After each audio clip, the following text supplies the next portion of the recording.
ایک بندے نے لکھا ہے کہ مجھ سے کبیرہ گناہ بھی ہوئے ہیں جس کی وجہ سے میں سو نہیں سکتا. کوئی مسئلہ نہیں ہے, توبہ کریں, اگے بھی ٹورو, اگے ٹورو, توبہ کرو, دیٹس آل.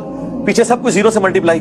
یہ روحانیت کی دنیا ہے. اس میں یہ نہیں ہوتا کہ یہ کیسے پاسبل ہو گیا کہ ایک توبہ سب کچھ کر دے گی. جی اگر ایک فارمیٹ کا آپشن آپ کی پوری ہارڈ ڈسک کو فارمیٹ کر سکتا ہے تو ایک دفعہ اللہ تعالیٰ کو آئی ایم سوری بولنا, یا لا الہ الا انت سبحانک انی کنت من الظالمین بولنا, یا استغفر اللہ الذی لا الہ الا هو الحی القیوم واتوب الیہ بولنا, سارے گناہوں کو معاف کر دے گا. بلکہ سورہ الفرقان کی آیت نمبر 70 ہے, 70 نمبر, 3 بڑے گناہ اللہ نے گنوائے ہیں. شرک جس سے بڑا کوئی گناہ نہیں, حقوق اللہ میں سب سے بڑا گناہ, قتل نہ حق حقوق العباد میں سب سے بڑا گناہ, اور زنا سیکس ڈسپلن کے پوائنٹ آف ویو سے سب سے بڑا گناہ. یہ 3 گناہ اللہ نے گنوا کے کہا ہے اگر کوئی ان سے بھی توبہ کر لے ہم نہ صرف اسے معاف کر دیں گے بلکہ اس کے گناہوں کو نیکیوں سے بدل دیں گے.